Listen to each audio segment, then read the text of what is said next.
Good morning students.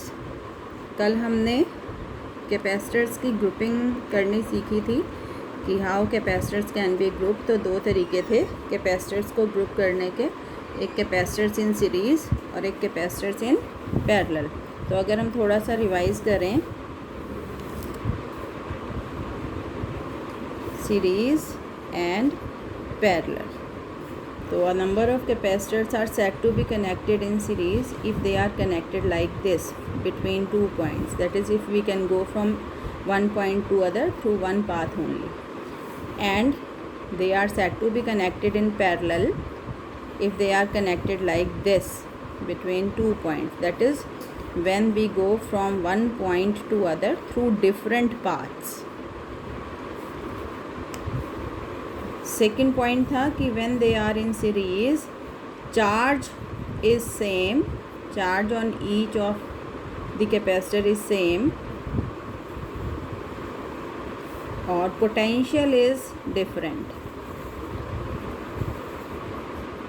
और जो basic equation जो बनी थी इसमें, that is V equal to V1 plus V2 plus V3। यहाँ पर क्या था, चार्ज डिफरेंट था हर एक कैपेसिटर पर, चार्ज इज डिफरेंट और potential is same when they are connected in parallel. और जो हमारी गवर्निंग इक्वेशन बनी थी इसमें, that is Q equal to Q1 plus Q2 plus Q3। और फिर जो रिज़ल्ट आया था कि when a number of capacitors are connected in series, तो reciprocal of their equivalent capacitor is given as the sum of the reciprocals of individual capacitors, जबकि in parallel the equivalent capacitance is given as the sum of the individual capacitances। तो ये हमने कल किया था, revise कर लिया है। इस पर बेस मैंने आपको सिंपल न्यूमेरिकल्स कल दिए थे करने को। आज हम न्यूमेरिकल्स ही डिस्कस करेंगे क्योंकि इम्पॉर्टेंट है और ये एग्ज़ाम में पूछी जाती है। तो पहले हम सिंपल से शुरू कर लेते हैं। Suppose we have two capacitors. पहले तो यू हैव टू जज कि हाउ दे आर कनेक्टेड, कैसे कनेक्ट हैं ये। तो they are connected in series. Suppose 3 microfarad के हैं ये दोनों कैपेसिटर। तो इनका अगर मुझे इक्विवेलेंट कैपेसिटेंस निकालना है, कैसे निकलेगा? तो जब सीरीज़ में होते हैं, equivalent capacitance is given as 1/C1 plus 1/C2। C1 कितना है आपका, कितना है फर्स्ट कैपेसिटेंस की कैपेसिटी 3, C2 कितना है 3।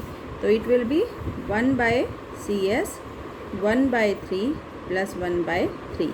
एलसीएम आएगा आपका 3 और ये आ जाएगा आपका 2। तो दिस इज़ 1/CS। ये स्टेप बिल्कुल आपने याद रखना है, इसको जब तक हम उल्टेंगे नहीं रिज़ल्ट नहीं आएगा। 1/CS इज़ 2/3, तो CS will be equal to 3/2। It is 1.5 microfarad. क्या मतलब है कि अगर इन दोनों कैपेसिटर्स की बजाय मैं एक कैपेसिटर लगा दूं जिसकी कैपेसिटी 1.5 माइक्रोफैरड है, तो ये वो ही करेगा जो ये दोनों मिलकर कर रहे थे। एक और हम करते हैं discuss. Now suppose we have, ये ही दो कैपेसिटर्स हैं 3 माइक्रोफैरड के, ए और बी के बीच में, लेकिन now they are connected like this. तो पहले तो आपको ये देखना है कि कैसे कनेक्ट हैं, ये कैसे कनेक्ट हैं, पैरेलल में। और जब पैरेलल में होते हैं तो इक्विवेलेंट कैपेसिटेंस सिंपली कैसे आता है बेटे, कैपेसिटर्स को ऐड करके। तो it is CP is equal to C1 कितना है आपका 3, C2 भी आपका 3। तो अगर आप पैरेलल में जुड़े हुए 3 माइक्रोफैरड का इक्विवेलेंट कैपेसिटेंस निकालोगे तो वो क्या आएगा आपका 6 माइक्रोफैरड। ठीक है, तो ये तो बेटे इजीली हम कर पा रहे हैं क्योंकि इसमें सिर्फ सीरीज़ में जुड़ा हुआ है, इसमें सिर्फ पैरेलल में है। अब कॉम्बिनेशंस में भी जुड़े हो सकते हैं कैपेसिटर्स। ठीक है, तो ये तीसरी प्रॉब्लम मैं ले रही हूँ आपकी, जिसमें सपोज़ ये है आपका 3 कैपेसिटर्स हैं अब हमारे पास, ए और बी के बीच में इस तरीके से जुड़े हुए हैं, ए और बी। माना ये आपका 2 माइक्रोफैरड का है और ये आपके 1 माइक्रोफैरड के हैं दोनों, ठीक है। तो अब अगर मैं इन तीनों कैपेसिटर्स को हटाकर एक कैपेसिटर लगाऊंगी तो उसकी वैल्यू क्या रहेगी, इक्विवेलेंट कैपेसिटेंस क्या होगा ए और बी के बीच का। तो उसको देखने के लिए जहाँ से ब्रांचिंग शुरू हो गई है आपको वहाँ पे जाना है। तो यहाँ तक तो हम सेम रास्ते पे आए थे, यहाँ से ब्रांच निकल आई, तो पहले हम ये वाला पार्ट सॉल्व करेंगे, सिर्फ ये वाला। तो बताओ अब इसमें ये दोनों कैपेसिटर्स कैसे जुड़े हुए हैं, पैरेलल में। और जब पैरेलल में जुड़े हुए होते हैं तो कैपेसिटी कैसे आती है, ऐड करके 1 + 1 2 माइक्रोफैरड। मतलब अगर इन दोनों कैपेसिटर्स को हटा के हम एक कैपेसिटर लगाएं तो उसकी वैल्यू क्या रहेगी, 2 माइक्रोफैरड। तो ये देखो यही सेम कैपेसिटर है, ये 2 माइक्रोफैरड वाला, और इन दोनों की जगह एक कैपेसिटर जोड़ना है, ये जोड़ दिया एक कैपेसिटर, इसकी वैल्यू कितनी रखनी है, 2। तो अब ए और बी के बीच में 3 की बजाय हमारे पास कितने रह गए, 2। और अब ये कैसे जुड़े हुए हैं ए और बी के बीच में, सीरीज़ में। और जब सीरीज़ में जुड़े होते हैं तो 1/CS 1/C1 + 1/C2 1/2 + 1/2, LCM is 2, 1 + 1 2/2 1/1, 1/CS is 1/1 means CS is 1 microfarad. Means कि ये जो नेटवर्क ऑफ कैपेसिटर्स है इनको हटाकर अगर हम एक कैपेसिटेंस इक्विवेलेंट कैपेसिटेंस निकालूं तो उसकी वैल्यू क्या रहेगी, 1 माइक्रोफैरड, ठीक है। थोड़े से और हम ये कॉम्बिनेशन वाले देखते हैं। अब सपोज़ ये प्रॉब्लम है आपके पास, एक ये जुड़ा हुआ है और एक ये जुड़ा हुआ है, ए और बी के बीच में इस तरीके से 4 कैपेसिटर जुड़े हुए हैं, 3 के लगा लो। सपोज़ इन चारों की कैपेसिटी जो है वो 3 माइक्रोफैरड है। मैं आपको आज प्रॉब्लम्स दूंगी, उनको करना है। कल जो दी थी वो मुझे सिर्फ 2 ही बच्चों ने दिखाई है करके। अब वो यहाँ से यहाँ तक आए, ब्रांचिंग शुरू होगी, मतलब एक नेटवर्क आप इसको देख सकते हो और एक ये देख सकते हो अलग से। बताओ ये दोनों कैपेसिटर कैसे जुड़े हुए हैं, पैरेलल में। इनका एक बना दें इन दोनों का, और जब पैरेलल में जुड़े हुए होते हैं तो C1 + C2 मतलब 3 + 3 कितना, 6 माइक्रोफैरड। ऐसे ही ये भी दोनों कैसे जुड़े हुए हैं, पैरेलल में। इन दोनों का एक बना दें, ये CP1 कह दो और इसको CP2 कह दो। ये भी 3 + 3 कितना आएगा आपका, 6 माइक्रोफैरड। मतलब अगर इन दोनों को हटाकर एक लगाऊं तो कितने का लगेगा, 6 का। ऐसे ही इन दोनों को हटाकर एक लगाएं तो कितने का लगेगा, 6 का। तो ये जो नेटवर्क है आपका ये वाला, अगर मैं इसको दोबारा बनाऊं, दोबारा ड्रॉ करूं, ये बार बार आपने ड्रॉ ज़रूर करना है, गलती होने की जो पॉसिबिलिटीज़ है कम हो जाती हैं। इन दोनों को हटा के एक लगा दिया, ये कितने का लगाया, वो एक 6 का। ऐसे ही इन दोनों को हटा के एक लगाना है, ये लगा दिया एक, कितने का, 6 का। तो अब 4 की बजाय हम इसको कितने पर ले आए हैं, 2 कैपेसिटर्स पर। और ये अब कैसे जुड़े हुए हैं, ए और बी के बीच में सीरीज़ में। और जब सीरीज़ में जुड़े होते हैं तो इक्विवेलेंट कैपेसिटेंस आपका आएगा 1/6 + 1/6 करके, LCM इज 6, 1 + 1 2/6, 1 2/6 1/3, 1/CS इज़ 1/3। तो CS कितना आएगा यहाँ पर, CS will be equal to 3 microfarad. मतलब इन चारों कैपेसिटर्स को, इस नेटवर्क को अगर हम हटा दें और एक कैपेसिटर लगाना चाहें तो वो कितने का है, 3 का। मतलब इनका जो इक्विवेलेंट कैपेसिटेंस है इस नेटवर्क का वो कितना है, 3 माइक्रोफैरड। क्लियर है। 1-2 और हम न्यूमेरिकल्स करके देख लेते हैं।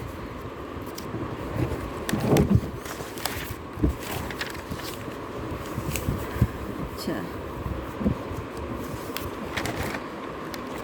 5th वन इज़, सपोज़ अब ये है आपका नेटवर्क,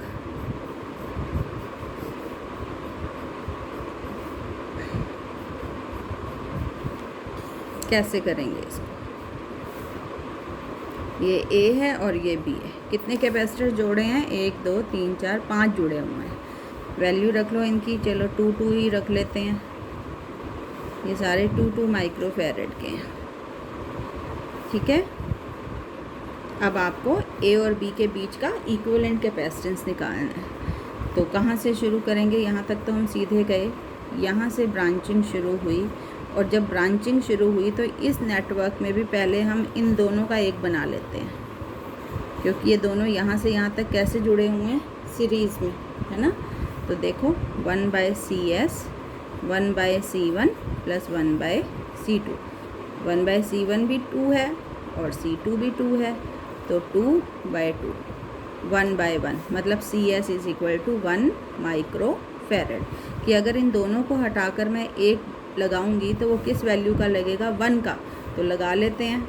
ये पहला कैपेसिटर ये वाला बना दिया, ये दूसरा बना दिया। उसके बाद ब्रांचिंग शुरू हुई थी, इन दोनों की बजाय अब एक बनाएंगे हम। हमने इक्विवेलेंट निकाल लिया है, कितना निकला? ये 1 का। और ये जो नीचे वाला है ये एज इट इज़ आ गया 2 माइक्रोफैरड। ये ए है, ये बी है।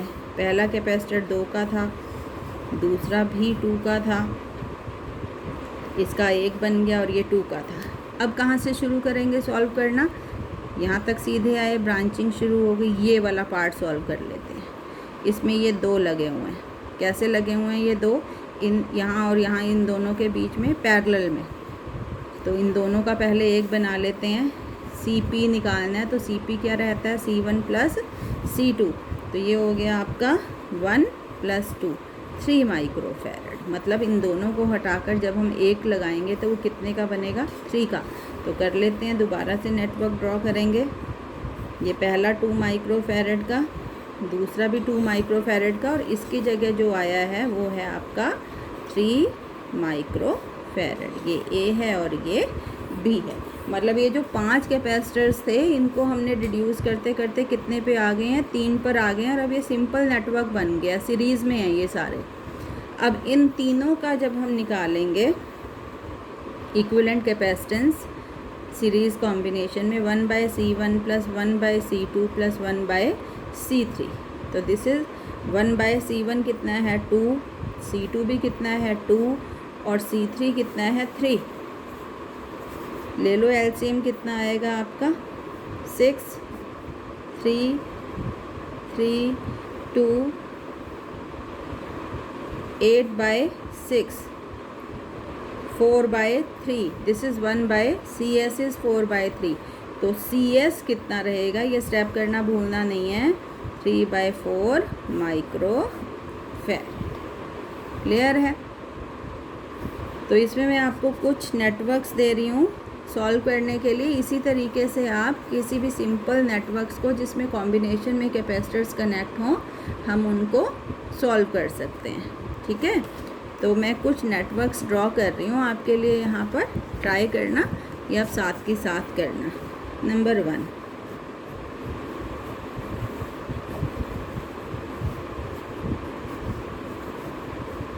ये सारे 4 माइक्रोफैरड के हैं, और आप सब बच्चे करके दिखाया करें। ये छोड़ दोगे, साथ साथ नहीं करोगे तो फिर दिक्कत आएगी। और ये इस तरीके का एक सवाल ज़रूर आता है पेपर में। ए और बी के बीच में आपने इक्विवेलेंट कैपेसिटेंस कैलकुलेट करना है कि इन चारों की जगह एक कैपेसिटर किस वैल्यू का होगा। दूसरा देखेंगे,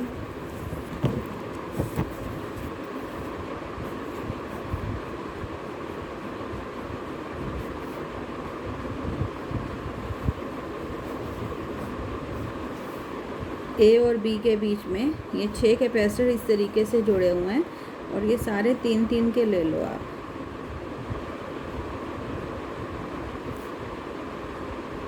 तो आपने इनका इक्विवेलेंट कैपेसिटेंस निकालना है। कैसे करेंगे? पहले इन तीनों का एक बनाओगे, कैसे जुड़े हुए हैं ये? सीरीज़ में। फिर इन तीनों का एक बना दोगे, ये कैसे जुड़े हुए हैं? ये सीरीज़ में। फिर वो जो आएंगे वो कैसे जुड़े हुए होंगे? पैरेलल में।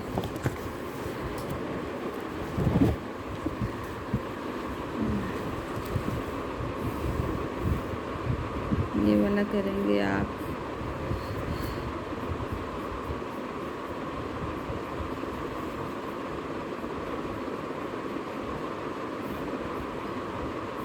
ए और बी के बीच में निकालेंगे। ये सब 2-2 माइक्रोफैरड के हैं, सबकी जो वैल्यू है वो 2 माइक्रोफैरड है, और ये आज ही करना है आपने। 2 माइक्रोफैरड, 2 माइक्रोफैरड। और एक लास्ट और आप कर लो, रिवीजन हो जाएगी आपकी।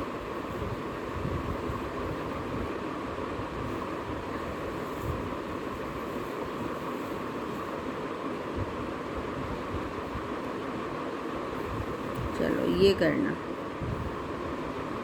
और मुझे आंसर सेंड करना कि क्या क्या आए हैं, फिर मैं आपको इनके सॉल्यूशंस करके दूंगी और चेक करेंगे हम कि किसका ठीक है। ये 2 कर दो, ये 2 कर दो, ये 1 माइक्रोफैरड, 1 माइक्रोफैरड, और इसको 4 कर दो। ठीक है, तो ए और बी के बीच में आपने इक्विवेलेंट कैपेसिटेंस कैलकुलेट करना है। ये 4 प्रॉब्लम्स है, ये आपको करनी है ग्रुपिंग पर बेस। ये यहाँ पर ये टॉपिक आपका ख़त्म होता है, सीरीज़ और पैरेलल ग्रुपिंग। सेकंड यूनिट में भी हम करेंगे वो रेजिस्टेंस की सीरीज़ और पैरेलल ग्रुपिंग करेंगे। तो अब हम अपना अगला टॉपिक यहाँ पे शुरू कर रहे हैं, एनर्जी स्टोर्ड इन कैपेसिटर। ये भी इम्पॉर्टेंट है, energy stored in a capacitor. अगर आपको याद हो how does a capacitor works, जब हमने किया था तो क्या हो रहा था कि जब हम एक प्लेट पे पॉजिटिव चार्ज दिए जा रहे थे, इंडक्शन की वजह से दूसरी प्लेट पर उतना ही नेगेटिव चार्ज आता जा रहा था। इस तरफ पॉजिटिव चार्ज आया था जो क्या हो गया था, ग्राउंड। ऐसा लग रहा है, हम इसको ऐसे एज्यूम कर सकते हैं कि जैसे कोई एक्सटर्नल एजेंट इलेक्ट्रॉन्स को इस प्लेट से इस प्लेट पर, नेगेटिव प्लेट से पॉजिटिव प्लेट पर लगातार ट्रांसफ़र किए जा रहा है। ठीक है, फिर देख लो कि इट अपीयर, जितना हम इस पर पॉजिटिव दे रहे हैं उतना ही नेगेटिव यहाँ आता जा रहा है। तो इट अपीयर्स कि कोई एक्सटर्नल एजेंट जो है वो नेगेटिव चार्ज या इलेक्ट्रॉन्स को इस प्लेट से निकाल के इस प्लेट में, क्योंकि इस पर नेगेटिव आता जा रहा है, जब इलेक्ट्रॉन्स यहाँ से यहाँ आएंगे तो ये और पॉजिटिव होता जाएगा और ये और नेगेटिव होती जाएगी। ठीक है, तो ये जो ट्रांसफ़र चार्ज कर रहे हैं हम एक प्लेट से दूसरे पर, इस चार्ज को ट्रांसफ़र करने के लिए क्या करना पड़ेगा, वर्क करना पड़ेगा एक्सटर्नल एजेंट को। और वही वर्क जो हम कर रहे हैं to transfer the charge from one plate to other get stored in the form of energy in capacitor. तो सिंपली हमें वर्क डन निकालना है बेटे। सपोज़ किसी भी इंस्टेंट पे इन प्लेट्स पर चार्ज कितना है, Q, कैपेसिटी कितनी है इस कैपेसिटर की, सपोज़ C। तो इन दोनों प्लेट्स के बीच में जो पोटेंशियल डिफरेंस है वो कितना होगा, V = Q/C। याद है आपको, Q = CV है हमारे पास इक्वेशन जब हमने कैपेसिटेंस को इंट्रोड्यूस किया था। तो कितना पोटेंशियल डिफरेंस है, Q/C। कब, जब प्लेट्स पर Q चार्ज है और कैपेसिटी कितनी है, C। अब अगर हम थोड़ा सा चार्ज और ट्रांसफ़र कर दें, कितना, dq, सपोज स्मॉल अमाउंट में, तो हमें कितना काम करना पड़ेगा। Now small amount of work done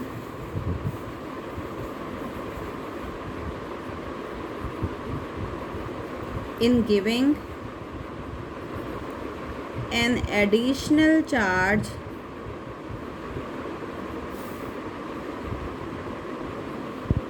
dq to the plates, क्या होता है work done, charge into potential. भूल गए कि याद है कि पोटेंशियल जो होता था वो होता था work done per unit charge. तो यहाँ से वर्क क्या आएगा, V × Q, potential into charge या चार्ज इनटू पोटेंशियल। तो कितना आपने चार्ज दिया है, dq, और पोटेंशियल कितना है आपका प्लेट्स पर, Q/C। ये तो हुआ स्मॉल अमाउंट ऑफ वर्क जो आपको dq चार्ज करने में करना पड़ा। अब सपोज़ इनिशियली तो चार्ज 0 था प्लेट्स पे, हम 0 से चार्ज को कितना बढ़ा कर ले गए हैं, Q तक। तो टोटल वर्क डन कैसे निकालेंगे, क्या करते हैं ऐसा करने के लिए, इंटीग्रेशन। तो total work done in increasing the charge from 0 to Q, क्या करेंगे, इस ये जो स्मॉल वर्क डन आया इसको इंटीग्रेट करेंगे with in the limits 0 to Q, और ये डी डब्ल्यू कितना है आपका Q/C इंटू DQ। 1/C बाहर ले लो, कांस्टेंट है क्योंकि हम with respect to Q integrate कर रहे हैं, Q इंटू DQ। अब कैसे करते हैं इंटीग्रेट, जो भी पावर होती है उसमें एक ऐड करते हैं और उसी फैक्टर से फिर डिवाइड होता है। तो यहाँ कितनी पावर है Q की, एक, तो अब एक में एक ऐड करेंगे, बाहर है 1/C Q² और 2 से नीचे डिवाइड हो जाएगा। याद आ रहा है कि नहीं? सपोज x³ dx होता था, तो इसको इंटीग्रेशन के बाद हम क्या लिखते थे, जितनी भी पावर है उसमें एक जमा कर दिया और उसी फैक्टर से नीचे डिवाइड कर दिया। तो इसी तरीके से ये यहाँ पर आपका ये 0 से Q, तो ये 1/2C बाहर आ गया। Q की जगह पहले अपर लिमिट है Q², घटा फिर लोअर लिमिट पुट करेंगे 0 का स्क्वायर, तो फाइनली कितना वर्क डन आ जाएगा, Q²/2C। इतना वर्क डन करना पड़ता है, और यही जो वर्क है it get stored in the form of potential energy. तो मतलब एनर्जी स्टोर्ड इन कैपेसिटर किसके बराबर, Q²/2C। इतनी एनर्जी स्टोर होती है। इसको हम और थोड़ा सा एक और फॉर्म हो सकती है इसकी, क्योंकि Q किसके इक्वल होते हैं, CV के इक्वल होते हैं। यहाँ अगर मैं Q की जगह CV पुट कर दूँ तो ये कितना आएगा आपका, U = QC² V² 2C, एक C से एक C कैंसिल, कितना आया, ½ CV²। तो एक और फार्मूला आ गया एनर्जी के लिए, ½ CV²। पहला क्या आया, Q²/2C, दूसरा क्या आया, ½ CV²। इसको एक और फॉर्म में हम लेके जा सकते हैं, U = ½ C V² को हम V इंटू V लिख सकते हैं, ये V² को, और C इंटू V क्या होता है, Q होता है, Q = CV याद है ना, तो इसकी जगह हम लिख सकते हैं ½ Q इंटू V। तो ये 3 फार्मूले आ गए हैं to calculate the energy stored in capacitor. अब अगर न्यूमेरिकल में आपको चार्ज दिया हो और कैपेसिटी दी हो तो इससे निकल आएगी एनर्जी। अगर आपको कैपेसिटी और पोटेंशियल दे रखा हो तो इससे, इस वाले फार्मूले से आ जाएगी, और अगर आपको चार्ज और पोटेंशियल दे रखा हो तो इस वाले फार्मूले से आएगी। ये भी न्यूमेरिकल जो है बड़ा एक्सपेक्टेड सा होता है, आता है एग्ज़ाम में, तो मैं आपको ये प्रॉब्लम इधर दे रही हूँ। क्वेश्चन है कैलकुलेट, दोनों चीज़ें करनी है, calculate the charge and energy, दोनों निकालने हैं आपने। Calculate the charge and energy stored इन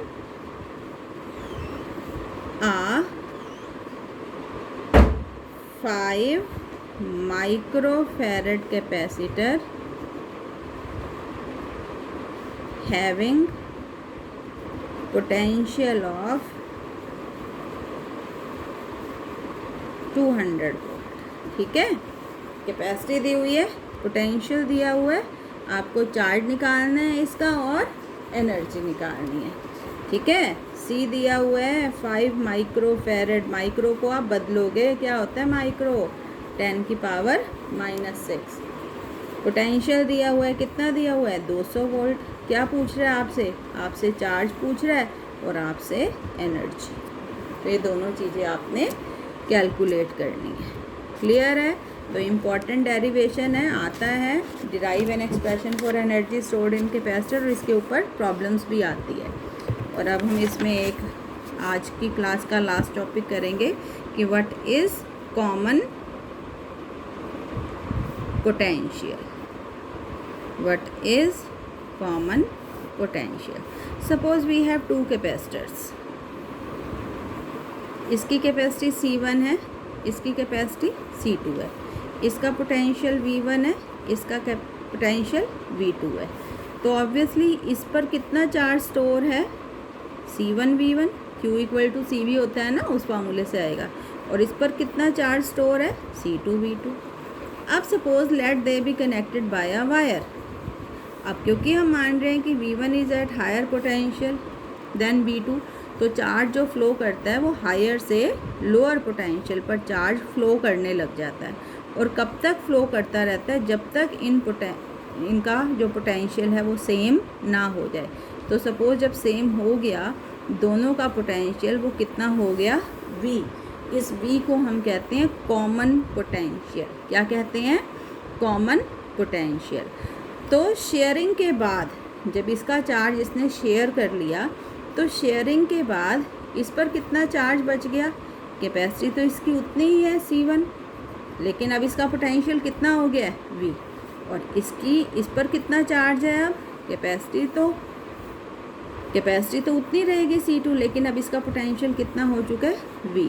तो टोटल चार्ज, क्योंकि अब चार्ज का कोई लॉस तो हुआ नहीं, सिर्फ शेयरिंग हुई है, यहाँ से चार्ज यहाँ गया हुआ है, तो जितना चार्ज इसने लॉस किया उतना इसने गेन कर लिया है। मतलब जितना भी टोटल चार्ज था इस सिस्टम का बिफोर शेयरिंग, इतना था, किसके बराबर होगा, जितना शेयरिंग के बाद है। चार्ज तो पूरे सिस्टम का क्या रहेगा, सेम। तो टोटल चार्ज बिफोर शेयरिंग किसके बराबर रहेगा, टोटल चार्ज आफ्टर शेयरिंग।